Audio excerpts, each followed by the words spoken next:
That's all right. All right. You got to go first because if you hadn't done what you did, I would have never seen you. So What you did I do? went to Jazz Alley. What is the actual question? Is the question how we met? Or how we got to this point here? How much time do we have? Which version is this? I don't know. Got to talk to the director. Okay. This is the story of how they met. Okay, Okay. so you have to go All first. right. Okay, so no, I like it when you tell the story first. Really? And then I come in. Yeah. You start. You don't want to talk about why you were there and No, how no. We Okay. never do it that way. Okay. When people say, "How did you guys meet?" You go, All "Oh, right. that's a great story." So go right ahead. When I became a single man again, to be perfectly honest, a little transparency here, I did not want to go out and find myself a girlfriend that was going to fix me, because that doesn't work. You know, I knew by that time that I had to fix myself. So I spent a lot of time by myself, and I wasn't really into, casual dating. God, I gave up on that too. So I was just really not looking. I was just living my life, doing my thing, and I always knew that if it was meant to happen, it was going to happen. If it didn't happen, it wasn't going to happen, and that was the deal. So we got booked into this club in Seattle called Jazz Alley, which is a really nice. A lot of these jazz clubs in the United States are dinner. It's like dinner, and a show, and the food is very good. It's very, very nice. And so we get booked into Jazz Alley. Very nice week, and we're at our last set. I go up on stage, and as we start performing, I notice this blonde woman in the front row, slightly to my right, sitting there with a younger man, which I thought was rather interesting, and this other very odd-looking couple. Turned out they weren't together. They were just seated, but I didn't know that. But the aggregate of them was very unusual. But I couldn't take my eyes off of this blonde woman. She was striking. And there was something that was like a magnetism. I could not take my eyes off of her.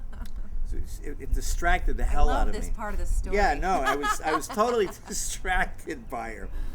And so after the show, I was lucky enough to get into a conversation with him. She came up to me, and we would always hang out by the bar afterwards, because the bar was kind of like a horseshoe, and we always used to sit around in the back and have dessert after our last set, usually ice cream. Always ice cream. So I'm sort of like heading out there, and this lovely blonde woman comes up to me with a couple of Manhattan Transfer albums to autograph, and we start talking. Well, the young man that was with her turns out to be her son, and so we're conversing, and whenever you really hit it off with someone, it's something that you know. You're taking notice of the fact that, wow, this is like a really great connection here. But also in the context of the conversation, I knew she was married, so you have a kind of like, there's a limitation inside of you. This is how far you're gonna, it's like that's what it is. So okay, but you still, at least I still recognize the fact that, wow, what a great connection here. And we must have talked for about an hour, a long time. It was late, too. It was on a Sunday night. Yeah, it was the last show. Yeah. So, that was clearly indicative of how, we were definitely... I only brought 2 of my albums because I didn't want to be, over the top. Well... But they were my original vinyl albums that I had, and Yeah. I'd seen them several times in concert. At the Winery, at the Paramount, several places, Jazz Festival. And I almost didn't go. We had tickets, and Jason, my middle son, who I think at the time was like 6'3", I think. He's my middle one, and not my tallest. But he and I went, and the couple sitting next to us, that guy looked like Rip Taylor. And they were weird. They were strange. And we were really close to them, so I can see where, yeah. But anyway, we talked for a while, and I remember Tim's line was, you know, hey, I got this line of pasta sauces I'm working on. I'd love to have your feedback. But I wasn't even in the mode of even receiving any thoughts of like, oh, this guy's like. But you put it said you out were in there. the food business. I know that I was the was, connection. but I didn't see it as a like, you know. But yeah, Well, okay. it's like that, you can't burn the bridge. I guess you have to row the boat out. I guess, and not burn the bridge. No, But, you okay. can't. Yeah. So I was like, all is lost when you burn the bridge. No hope. well, it was really cool. What was interesting about this concert was that year we had met, Jason and I had been to several concerts, and we always had gone to concerts. But that year, in that particular time, we had met Michael Bublé twice, Harry Connick Jr., and then all of Manhattan Transfer. And my son was just thinking this was normal thing that you got to meet everybody. And I guess it was meant to be I'd end up with one of the three of those guys. So there you go. I got the good one. So I got her card. So, you know, it's like you kind of operate on different levels, and sometimes you're not aware of one of the levels. You're aware of the other. I mean, he got my card because he said, I'm going to send you some sauce. But he well, never, I didn't. I wanted he to. never sent any sauce. I didn't want to break contact. I mean, you never know. I didn't You know, catch it's that at all. I was like, cool. Well, okay. you know, I mean, if you break contact, that's it. It's finished. You know. That's true. So I don't know how much time went by. A year. Yeah. I don't know. But we got booked back in a Jazz Alley again, and so we played there, and I'm looking for her. I'm looking for her. You know, that's you know, that's kind of like you want a part of you to go over here and look back at the other guy and going like, why are you thinking of her? Like, what's going on here? And it was just this, you know, that's what happened. And I was looking for her, and she didn't show up. You didn't call me or email me to tell me they were in town. Nope. Well, you're married, see, so I don't. That's you true, know, I was. But I'm not, you know. but I was out of town, and you sent me an email. Sent her an email, Yeah. and Where were you? That's it. Yeah. And I went, oh, kind of like, wow, random. I was out of town working and blah, blah, blah, blah, blah, blah, blah. And And I'm going through a divorce. So that was that. And I just threw that out there. I mean, it wasn't like, it was the hot news, you know, so. Then, what? so then, Let us suspect there was a big old huge gust of wind. Oh, came. okay. It was very ominous when the divorce came, but I mean, well, that could be good. You know? nonetheless, I'm going to Weird. reset, and we're Okay. going to catch that. That's funny. From what point do you want us to go back to? You should start just a little bit before the divorce because Oh, it's funny because that's when the wind hit. that's funny. Yeah. So, Well, not yet, just 1 second. okay. The environment is great, but sometimes the wind Sometimes is it- greater. Yeah, so maybe just pick up with the with that With the email, email. where you've Yeah. got that piece. Actually, Yeah. I think we're getting another gust. Here. Here comes another I know, right? gust. Things we'll, And a we'll, car. we'll cut loose the wind. I know, right? Let the wind chimes roll. Okay, let's try that. So then I got this email out of the blue saying, "Where were you?" And I went, "Oh, this is random." And okay, cool. Wow, an email from star Grammy winner. From John and Style, Woo! Mr. So- Reedy Voody. Yeah, right. So I just wrote back. I said, "Oh, you know, I was out of town. Sorry, I missed it." In fact, I kind of think that I knew they were in town, but I was out of town. We were in the flight path, by the way. Burbank. Just another second. That's okay. You got about 15 minutes in between, you know. Okay, good. This will be on the outtakes.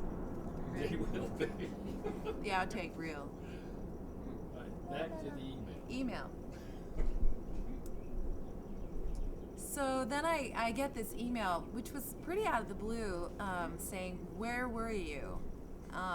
Which he didn't let me know they were going to be in town or anything, so it was kind of funny. I thought it was a little interesting, but I just, basically wrote back that I was out of town working and, how are you, that kind of thing, blah, blah, blah, blah, blah. And that I was going through a divorce. I mean, I wasn't hinting or anything. I was, Didn't matter. well, anyway, you get it. Changed everything. And the mind starts really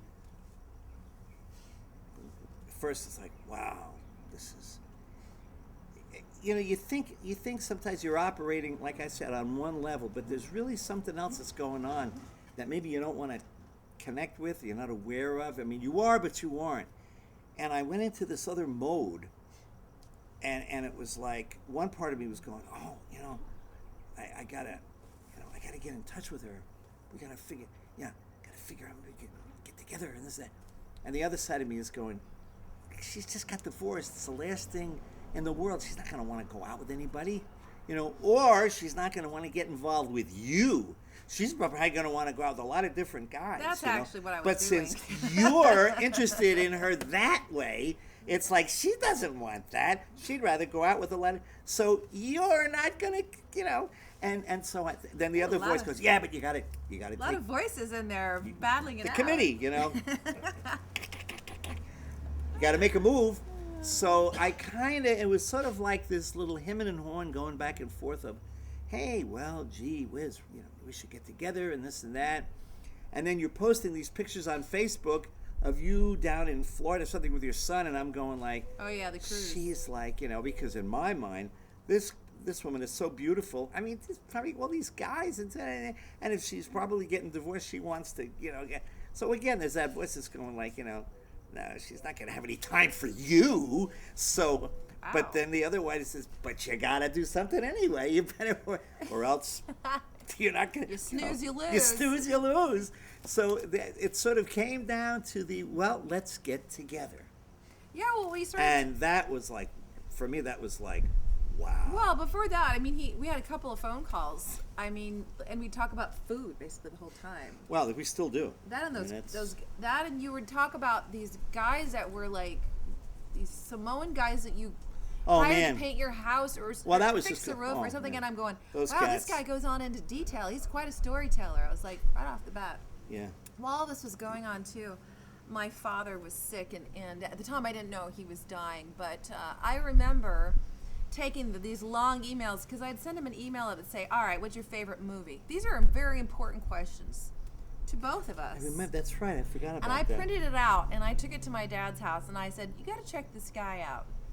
And I read off, you know, the what your answers were. What was your top 5 favorite movies and why? I still have that. I know I mentioned Rebel Without a Cause, James Dean. Yes. Did I mention Blackboard Jungle, Yes. Richard Brooks? Yes, of course. Yeah. And there was a lot on there, and so my dad had some interesting comments about that, and I thought, well, this is good. What were the Come comments? to find out that my dad and Tim were born in the same city a year apart, Troy, New York. Come to find out, they're both left-handed. They both love baseball, and they both love old movies. So there was a lot of interesting things going on. Okay, But 15 minutes. We have to wait a second. see, it's interesting when you live We in haven't the even flight gotten to the path. first date yet. You know, when you live in the flight path, you don't hear it. Yeah. Yeah, Where did it? Yeah. Well, you could pick up. They were both born in Okay. Troy, New York. Come to find out that both my father and Tim were born about a year apart in Troy, New York, which is not exactly common. No. And both left-handed, both love baseball, both love movies, a lot of the same movies. So it was just really interesting with the things we were finding out. And so we loved food. We love food. My background with all my cooking and training and selling chef equipment and tools and just cooking and catering and all that. And then there's pasta sauce. It seemed like, wow. So I was like, yeah, you were like, let's go to dinner sometime in, you know, California, Seattle. How does that work? And I was like, Well, the well, thing I'll was, come down to you and yeah, know, the travel, thing was, blah, blah, blah, blah. yeah, she's going. Yeah, I'll come. I could come down to visit you, or I can travel to wherever you are. And I'm going like, no. I mean, what kind of a guy is gonna, you know? I mean, that's not how it's done. And at least in my vocabulary. And I wrote back. I said, no. I said, I'm gonna come to you. And at that point, I mean, I had to be aware of the fact that there was something more going on inside of me than just casual dating, because I don't do that. You know, I remember in New York, if a girl lived in Queens, she was GU, geographically undesirable. It's like, I'm not going to schlep on a subway to go out to Queens. Wow. It's like, I'm not that kind of guy. But I mean, without, tongue not in cheek, I mean, something had to be going on with me that I was so excited, and I had no idea. that No idea. you were willing to go out, to go I get like to together with me. eat. But to think that you were going to come to me, I'm going like, No, that doesn't. there was just something. I really enjoyed listening to you, and I felt there was a really nice friendship blooming. I really felt like we had a nice thing going on. Well, you see, that's the thing that it takes. That took me a long time to learn, because when you're younger, you're looking at it from another point of view, and I never really understood the depth of friendship in a relationship and what that can ultimately mean. And well, anyway, so when we decided, I was going to come up, I made plans and we set a date. Wait. There was an important factor here. Your father. No, that wasn't the important factor at the time because I didn't know what was going on with Okay. it. The Copper River Salmon was running in Oh May. yeah, that's okay. And I said, if you're going to come up, you've got to come towards the end or towards the, sometime in May when Copper River Salmon's running. This is important because then I can show you some really serious food. It's the best salmon you'll ever eat. It was too. It was, and it is. And so I'm kind of a salmon snob. Should we wait a minute? I know. This time of day is like Southwest Alaska. Airlines. Southwest Alaska. And even at the UPS goes right over too. So. Wait, let's just wait. Where was I anyway? Copper River salmon. Oh, Salmon salmon. snobbery. Such a salmon snob. Anyway, so he was like all over that. So, you booked it. It was like a couple weeks ahead of time. Yeah. You booked it, and unfortunately, my father passed away that week. Yeah, what happened was we set the time, and I booked this hotel near the big Boeing May 18th. field, and then Barb told me that her father had passed away, and so she said that now I understand about family grief, and so she said, look, if this is too weird for you or this and that, we can't do this at another time. And I said to her, well, what would you prefer? What works for you? And she said, well, it would really be good for me if you came up. And I wondered about that too. There was a part of me that thought, God, like how can, somebody, trying to sort of like put myself in someone else's shoes when it comes to grief, because I remember when my father died, it was terrible. But when she said it would be better for me if you came up, I said okay. I knew something. There was something there. I must have known. And he came up, and it happened to be the day of my father's funeral, and so we were having the kind of a gathering afterwards at my house, and he came up and met everyone in my entire family, including the ex-husband and well, that's my now kids. let's talk about that. But let me tell you, the funniest thing for me was, and see, I'm sitting up when I I say know, this. right? What is this? No, I did. His posture changes.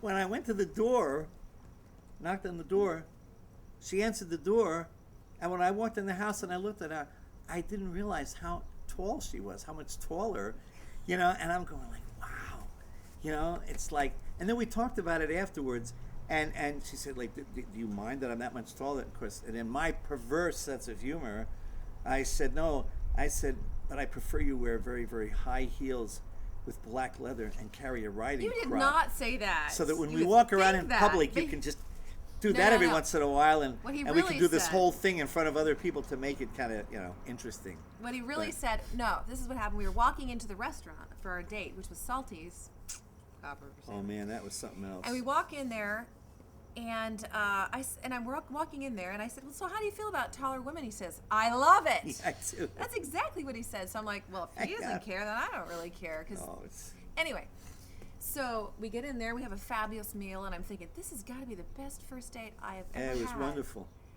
It was Besides the wonderful. fact that it was Copper River salmon and the fabulous oysters and beautiful view. They put us down right by the window, and the way this restaurant Salty's works is when you travel south of the city past Safeco Field, there's like you can take this bridge that goes. West Seattle. It's I guess is it west? It's It Alki goes- Beach. and then it's kind of like a peninsula. When you get over the bridge, you go to the right, so you're really traveling parallel to the city on the other side of the water, and that's where the restaurant is. Beautiful view. And so here we're sitting. I mean, it was one of the most beautiful views of Seattle I had ever seen. It was gorgeous, and we discovered that we both love oysters. Love. I've never met anyone who loves oysters as much as I do. So I'm like, Oysters. this is going well. Die for, and we're sitting there geeking oysters, and we're I looking can at each still other. taste that salmon. It was so good. And the Copper River It's 3 salmon years comes ago. in. To me, it's like there's salmon and there's Copper River salmon. I'm not one of these, I'm not a salmon freak like a lot of people are. But this put me into out gear. It was like, it wasn't salmon, it was something else. But the whole dinner, the whole experience was so special It really was. that it's like if there's a certain point where you get it, if you reflect, you're going to get it. And for me, it was I was like, for myself, I was walking above the ground. It was- Well, the whole weekend was nice, and so he took me home, and this was really interesting. He dropped me off at my house, and he gave me a box set of the transfer, which was really cool because I am a fan first, and he gave me his new solo CD. So I love music, obviously, and I don't like to listen to music in order. So if it puts a CD on, the first time I like to listen to it the way I want to listen to it, not the way the producer wants me to listen to it. So I listened to the last song first. Too much information. Which was called She's Funny That Way. And I played that song. I'm sitting on my bed. I played it and I went, oh no. No. I played it about 10 times that night. Because I was like, no. This is a friendship and we're going to keep it in this nice little tidy box. And it's going to stay there. And I'm playing this song. And She's Funny That Way is about this woman who's crazy about this guy. She's funny this way. And I'm like, I am not that person. I am not going to be this woman. And try as I might, I kind of fought it for a while. Even my friends were like, you're liking this guy. And I'm like, nope. How do I keep it in the friend zone? You weren't too bad. Well, So then, well. we went to The next day, Leavenworth. yeah, that was another wonderful experience. She said, "I want to drive to Leavenworth," and I didn't know about that. It's a little German But when village. you drive east of Seattle, you go up into the mountains, and it is really beautiful. There's a lot of white water that you pass. It's gorgeous. It's and I didn't really have that much experience with Washington State, other than performing at venues up there.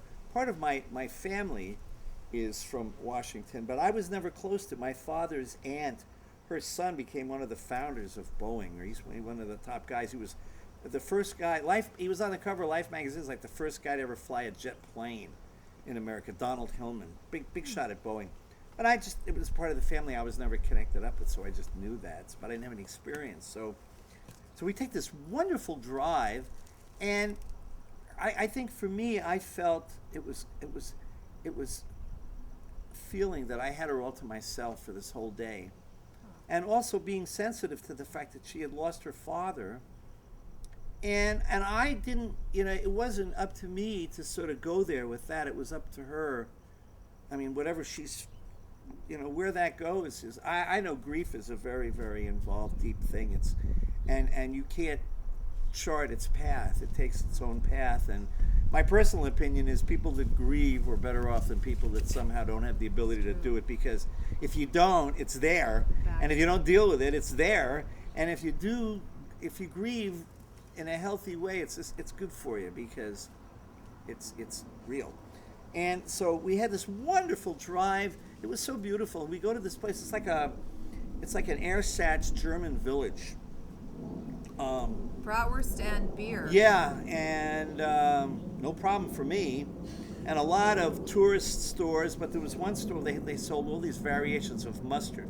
Mustard, no problem for me. We both grooved on that. We had fun. Exotic mustard, no low problemo, you know. And we fun. bought all this mustard and stuff, and it was just a really nice, a nice place to visit. And we drove back, and it was a really wonderful experience because for me, you know, this is what I wanted to do. We're getting married now, so this is this video's got to be, you know, candid. It was for me to spend time with you. That's all I wanted to do. So I was digging it. And that and it wasn't like, you know, you meet somebody, then you decide there's something about them you don't like, and you sort of it wasn't that way at all. I was like, it was just. It was lovely. Being in the moment. It was lovely. And it was wonderful. It was so wonderful. It was wonderful. Yeah. It is. That's why we're getting married, because it's always like that when we hang out. It is. We have so much you know. fun. He had the music program for the trip. He had made a couple of CDs. I believe the title of the CD was "A Bunch of Really Hip People" or something like that. Oh yeah, yeah. And I don't remember what it was, but a song came on. We were driving home. And it was the song that was one of my father's favorites, and I just can't tell you what it was now. I'd have to pull the CD out because there's so many, you know. And I started crying because it was kind of one of those waves that kind of came over me. And Tim pulled over, and he just held me. And it was at that moment when I went, okay, have you ever been with somebody that has you know, been that kind and compassionate and understanding? And have you ever felt comfortable? I mean, it was a really defining moment for me because it had been a long road, and my brother was sick too, and he had about 9 months at that point. So it was a lot of grief going on, and this was like this amazing thing going on while surrounded by a lot of sadness and divorce. Oh God. So then you went home, and we both kind of, you know, are doing our own thing, and then. I just wanted to interject one funny little thing before you go to the next time. When I went over to her house, her family had gathered because they had just come back from the service for, you know, and I mean, you know, it's like I said, people deal with grief in a different way. This is a family gathering, and nobody wants to be on a bummer, so everybody's trying to keep it. It was trying to keep it in a good place. And the first funny thing was her son comes over to me and he goes, here, learn this part. Memorize this part and sing it. I'm going, what is this? What's this we were about? outside in the backyard. Well, and he's I'm in a going, barber oh, shop, dear. and in barber shop they have what's called tagging. I'm not in a barber shop. I was, you know, I grew up as a doo-wopper, you know, in New York, different style. But he says, you learn this part. And it was kind of a difficult part. It was a little, you And know, I'm just sitting there going, you know, in my mind I'm going like, what kind of scale structure is he coming from? What is it? So I learned the part, and then I have to sing the part with these other guys. He grabbed another guy that was there that he happened to actually be a barbershop singer. How weird is that? Who was a friend of my dad's. So, you know, I'm So going in the like, backyard I'm going. so this is one of her sons. Okay, he's a nutcase. All right, that's okay. I see. But the interesting thing was when I was introduced to her ex-husband, who was at the, you know, I swear to God, to this day, he knew. He looked at me. He leaned forward when I was introduced, you know, and he looked me in the eye, and it was, you know, I swear to God, he knew something. You know, it was. He knew more than I did. I didn't know. I don't know, man, but he looked at me. I remember that in a very funny way. It was like, That's you know, funny. I went, you know, whoa. You know, it's. I just thought that was whatever. Well, but. You know. But anyway. Anyway. Yeah, that thing with Jason was funny. It was funny. But then I'm down in LA and Arizona doing a trip. Was this 2 weeks later? I don't remember how much later it several was. times, yeah. And I said, oh, okay, you know, I'm in the area, la la la. And I had part of my work trip canceled.